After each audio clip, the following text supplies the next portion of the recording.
I'm joined now by neurologist Dr. Joe Sirven, host of our Saturday program, What's Health Got to Do with It, which is a great listen. If you haven't heard it before, it airs 4 o'clock every Saturday.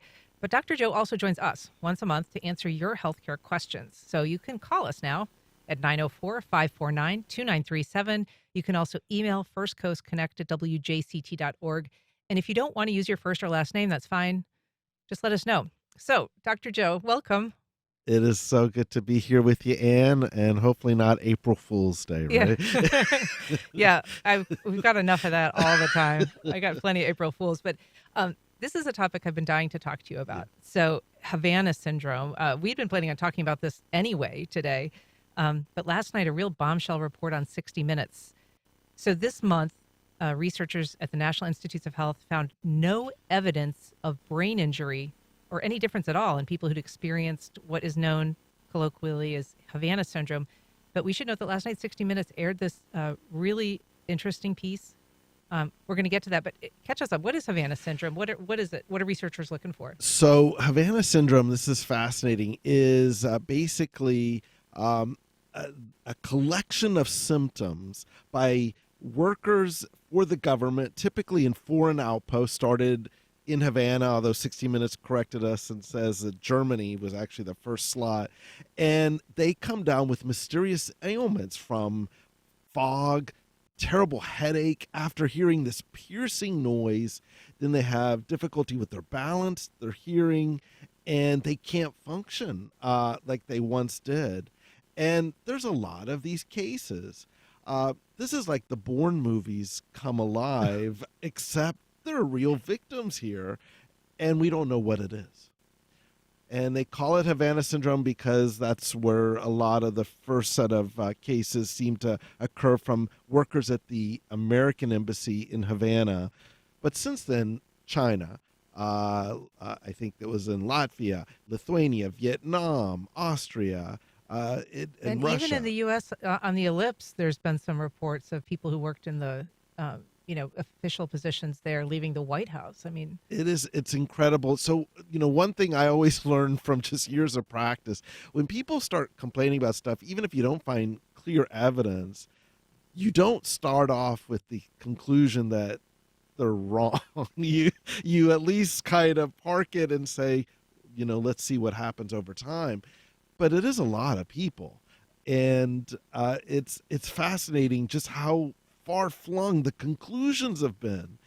There was one on one of those shows where they talk about great mysteries that a sound engineer posited it was actually a unique cricket sound in Cuba, and that this was all psychological. The NIH report, which you're just referencing, they couldn't find evidence of, at least on images and on a couple of blood tests, of big differences. But they also pointed out that they did find that the average time to when they studied these patients to when the injury occurred was on an average 76 days. So it makes you wonder, could there, when we don't know what we're dealing with, could there be some weapon that doesn't leave a clean signal, or you have to study them immediately in order to see what happens? But these people are really affected, and there is a fund that was signed into law by President Biden that does have compensation for these people. So, and they are being compensated. I know there's a very strict rules that in terms to get that compensation, but it exists, which means that someone believes it in that regard. And of course, last night with the 60 Minutes report, it only added more fuel to the fire, I imagine. And to be clear, these were incidents that were reported, people who had no knowledge of other people's reports of it, real disabling pain and, noise, as you say. And in some cases, people reporting that they were kind of feeling it perhaps in their car and then moving forward a little bit and it stopped. So the symptoms were really very specific, very consistent. And, they weren't publicly known when they first started reporting. So it wasn't as if there was sort of a, panic or right. ailment of some kind that was just like a mass hallucination. Right. And that is the problem, because some people do put that out as a possibility. And I guess anything you have to put out there. But you're right. A lot of these people were, not talking to other people. They were in unique locations.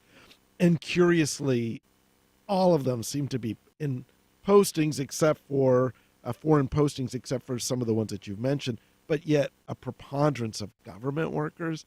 That just makes you wonder what is that. This is one I've been following for years. Actually, many of my colleagues and I and ENT doctors and have all been curious, but something is going on. Yeah. It just makes me a little nervous. I'm wondering, like, well, what weapon could that be? But ultrasound or some type of pulsed sound energy can do things like this. I mean, I don't know what a weapon would look like that would do it, but there are clinical trials now that uses focused ultrasound for surgery. So it's not too out of the realm of the spectrum to kind of flip that on its head. And can you weaponize focused sound? It's all speculation on my part, but there are so many studies and so many conflicting reports. This is when we're just going to keep on watching until we figure out what this is. We're talking to Dr. Joe Sirven, neurologist, and our resident doc from What's Health Got to Do with It. He is here to take your calls and questions. You can give us a call at 904-549-2937. You can also reach out on social media, and you can email us at firstcoastconnect@wjct.org. In terms of the balance between neurological and psychological issues, they're, as you say, one of the questions raised were these people just experiencing something psychosomatic, right? Which people very often don't like to hear. They feel like it's dismissive. But are we learning? I mean, we're talking about the same organ here when we talk about neurological issues and psychological issues. How much are we learning about the intersection of those two things, and whether they really are two separate disciplines or should be studied more holistically? I think that's a great point, and I think this is one of those areas that probably should be looked at holistically. When you think about it, the same, it's, as you said, it's literally the same organ. It's just a different type of presentation or problem. So a lot of psychological things, they can have a biological basis, and as such they can go wrong and create problems that look psychological, if you will. But even if you think like a common difficult condition like Alzheimer's, that sits right on that line, because as people lose memory, sometimes they hallucinate, or maybe they have depression on top of it that only makes it worse. And these are conditions that we talk about with a psychiatrist or psychologist as sometimes. So it is something that we probably should be looking at in totality. And as we get newer tools and technologies, we do see that people are starting to kind of at least focus on it in that direction, with a big sense of how does this all fit into the larger scheme of things. Is that something that you think neurology welcomes, or is that something that's difficult to kind of put into that more, hard science field, if you could put it that way? I think that neurology is welcoming, mostly because things like functional MRI and these newer devices are really kind of now navigating in this realm. Now, would you see a neurologist for a psychological problem? Maybe not. But if there are other symptoms or something going on, it's a fair game to try to figure it out. So I think everyone welcomes it. I think the system is not set up just yet to kind of have it all joined together, but I believe that's something that we'll see over our time, if you will. We have a question email. Mike emailed. He said, recently my wife called Mayo Clinic. This is specific because he used to work at Mayo. Right. In Jacksonville for a neurology appointment, and was told that they don't take neurology patients. Do you know why? Oh boy, I don't want to speak for Mayo Clinic. I think that would be a misunderstanding. That they have like an incredibly they have so many cases, and I can assure you, Mike, that when I was certainly there, they saw all things neurological. That may have been a misstatement or a misunderstanding, but they are very good about trying to accommodate the issues. There's such few neurologists in the community, and there's so much neurological issues. If you speak to any neurologist, they are so booked out because they only make up almost less than 1% of the medical workforce. Yet stroke, dementia, neuropathy, MS, brain tumors, seizures, migraine headaches, they're all part of that's all in the rubric of what we do, and there's a tiny percentage of us that exists. Is it possible that that's why he was told that maybe there's just not any available neurologists? I suspect that's the case, but I would say I would give them a try again. I know from there they always do good work, and they try to accommodate everyone they can. They miss you, Dr. Joe. You need to get back in it. I miss them too. They're wonderful. Yes. So I want to talk just a little bit about one element of the Savannah syndrome that I think is interesting. This idea, we touched on a little bit of it being a mass psychogenic illness. I mean, I went down a little bit of a rabbit hole, but that's just crazy Right. events, right, that sometimes do happen on mass scale. Talk about what that is. It's, I think, called a functional neurological disorder. So functional neurological disorder is one in which there is not like, if you think of like a stroke, neurons died, and then whatever that controlled, then you can't do it. Like you lose your ability to talk or move.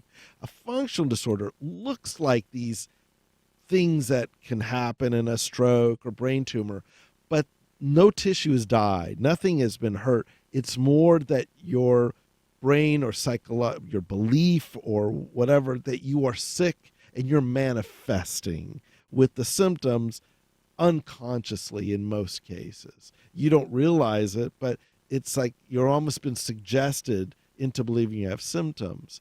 And that's what a functional disorder is like you have like, the brain's working, it's fine, but somehow the thoughts have almost overtaken the function, and it can look as though you have something, but the good news, that brain tissue can be brought back. What can you give us some examples from that have happened of this Well, kind of thing? one of the most famous that's posited is the Salem witch trials. The individuals who were accused, and when they would talk about I feel the demon and all that stuff, and this is happening, and then someone passing out next to them, and then the next person passes out. That's like a classic historical example. There have been more recent examples where individuals think that someone so-and-so is contagious with something, and next thing you know, they're manifesting with the symptoms. This is why I always like, when someone is researching things, and why med school or nursing school can be dangerous. In those early days while you're studying it, you're looking things up. I go, oh, is that me? Could I get that? And you can, if you can kind of almost hallucinate any type of symptom. And this is where it just goes awry, where you're not doing it on purpose, where it's almost unconsciously is taken over. In the Havana syndrome thing, that just seems just so unusual for weird balance issues to kind of come up as a functional condition. But now that we're talking about it, now it'd be harder. That's more likely to occur. We've got an email from Mike, and we've got to do it briefly. Recently, my wife called. Oh, no, I'm sorry. We did that one already. So just really quickly, when we talk about the intersection between belief of something and an actual injury, the door's still open on this research? Oh, yeah. The door's definitely open, because they may need to do different blood tests or to study these people way closer to the time of injury. Well, Dr. Joe Sirven, it's been so nice having you here today. We appreciate it. Thanks for doing your monthly house call. I love coming here. Thanks so much, Ann.